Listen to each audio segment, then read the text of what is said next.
Assalamualaikum warahmatullahi wabarakatuh dan salam sejahtera. Welcome back to my channel guys. Dalam video kita kali ini saya nak kongsikan dengan korang semua satu perkara menarik yang sedang hangat diperbincangkan bagi peminat-peminat Demon Slayer. Dalam Demon Slayer season ketiga iaitu Demon Slayer Swordsmith Village Arc. Yang mana antara benda yang sangat penting sekarang lah kan, yang saya sendiri pun tengah terfikir-fikir adalah tentang Genya Shinazugawa. Yes, Genya Shinazugawa merupakan salah seorang daripada Demon Slayer Corps punya member juga. Dan dalam episod yang ke-5 dan episod yang ke-6 baru-baru ni, kita dapat tengok satu benda yang pelik yang telah berlaku kepada Genya Shinazugawa. Maka banyaklah soalan yang telah pun timbul dalam kepala otak kita semua bila kita tengok pada penghujung episod yang ke-5 hari tu, Genya tiba-tiba mempunyai rupa yang seakan-akan demon. Jadi kita mula tertanya-tanya, Genya ni siapa sebenarnya? Genya ni asal sini ke? Pashipaka.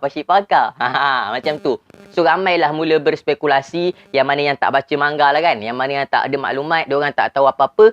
Dan termasuklah saya sendiri pun mula-mula terfikir, kenapa Genya ni ada ability untuk kelihatan seperti seorang demon? Dan adakah Genya ni juga merupakan seorang manusia yang sama macam Nezuko? Yelah, Nezuko pun asal manusia juga. Tapi lepas dia berubah jadi demon, dia kena kawal diri dia. Dan selagi dia mampu kawal diri dia, dia dapat menggunakan kuasa demon tersebut dalam keadaan dia tidak membahayakan orang lain lah kan.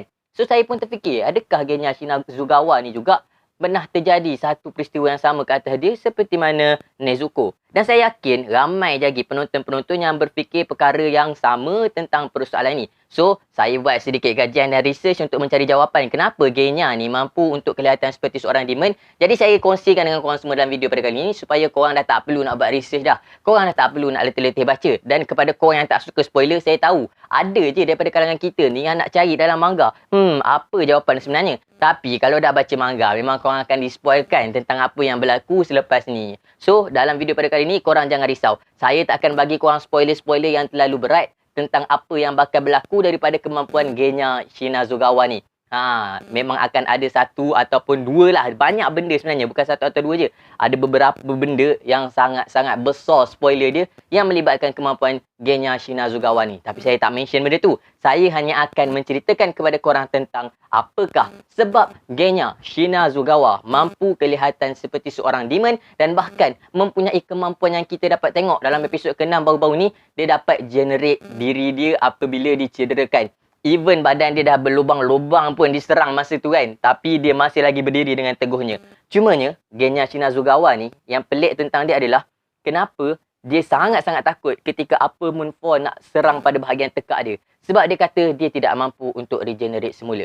Adakah Genya benar-benar seorang demon? So, jawapan untuk persoalan tersebut sebenarnya adalah Genya Shinazugawa ni merupakan seorang yang mempunyai kemampuan rahang ataupun jaw dan juga dia punya sistem penghadaman yang sangat-sangat istimewa. Yang mana Genya Shinazugawa ni dia mempunyai kemampuan untuk memakan bahagian-bahagian daripada daging-daging demon tersebut dan untuk mendapatkan kuasa daripada demon tersebut tanpa dia bertukar menjadi seorang demon.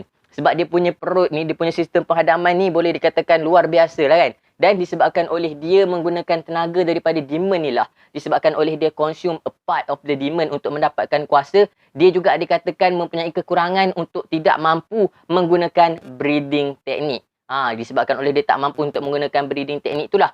Dia juga mempunyai satu lagi teknik yang dipanggil repetitive punya teknik. Yang kalau kita perasan dalam episod yang keempat atau yang kelima hari tu, dia ada ulang-ulang mantra. Sebenarnya, ulangan mantra tu adalah untuk memberi dia satu motivasi diri untuk melupakan kesakitan dia. Yelah, kalau macam Demon Slayer Corps yang mampu untuk menggunakan breathing teknik, diorang boleh gunakan breathing teknik diorang untuk menahan kesakitan ataupun menahan kecederaan untuk tempoh masa yang tertentu. Tapi untuk Genya Shinazugawa pula, dia tak ada kemampuan tersebut. Jadi, dia menggunakan teknik repetitif ni ataupun membaca mantra untuk fokuskan minda dia kepada apa yang dia nak dan ulang perkara-perkara yang sama supaya dia tak rasa sakit dan dia mampu untuk terus berlawan. Dan disebabkan oleh dia lemah ataupun taklah lemah sebenarnya, tapi disebabkan dia tak mampu untuk menggunakan breathing teknik jugalah, merupakan antara alasan kenapa dia mengkonsum flash daripada demon untuk mendapatkan tenaga yang luar biasa untuk berhadapan dengan demon-demon yang sedang mengganggu manusia. Sebenarnya Genya Shinazugawa ni juga saya baca dikatakan menggunakan kemampuan ini untuk membuktikan kepada abang dia yang merupakan seorang Hashira, iaitu Sanemi Shinazugawa, bahawa dia juga mampu untuk berhadapan dengan demon walaupun dia seorang yang tidak mampu untuk menggunakan breeding teknik. So dia menggunakan alternatif untuk memakan daging-daging demon ke ataupun bahagian daripada rambut ke ataupun apa-apa yang berkaitan dengan demon, dan apabila dia memakan perkara tersebut, kita dapat tengok rupa dia juga bahkan turut berubah menjadi seperti seorang demon.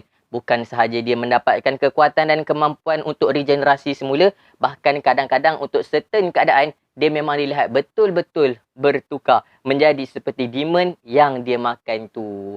Dan nanti kalau korang baca manga, korang akan dapati ada major spoiler lah daripada kemampuan dia yang membantu untuk berlawan dengan apa rank demon yang lebih hebat lagi. So saya tak nak spoil kat korang benda tu semua. Ini cukup untuk saya kongsikan dengan korang semua jawapan bagi persoalan, adakah Genya merupakan seorang demon? Adakah Genya juga sama seperti Nezuko ataupun tidak? Jawapannya, Genya hanyalah seorang manusia biasa sahaja. Cuma disebabkan oleh kemampuan rahang dan sistem penghadaman yang luar biasa, Genya Shinazugawa mampu untuk memakan daging demon dan mendapat kebolehan yang ada pada demon tersebut serta kebolehan regenerasi terutamanya untuk berhadapan dengan demon-demon yang lain tanpa menukarkan dirinya menjadi demon. So, kalau korang dapat sesuatu dan jawapan daripada persoalan korang yang tengah pening dalam kepala otak korang tu, harap korang dapat sharekan video ni kepada kawan-kawan korang yang lain di luar sana yang merupakan peminat Demon Slayer yang turut tertanya-tanya, kenapa Genya mampu untuk mendapatkan kuasa seperti seorang demon dan takut apabila tekak dia ingin dipotong. Dan jangan lupa untuk subscribe YouTube channel ni kalau korang suka dengan penyampaian daripada saya. Terima kasih saya ucapkan kepada korang yang sudah menonton. InsyaAllah berjumpa lagi dalam video yang akan datang. Akhir kalam dari saya, tiada Tuhan selain Allah. Assalamualaikum warahmatullahi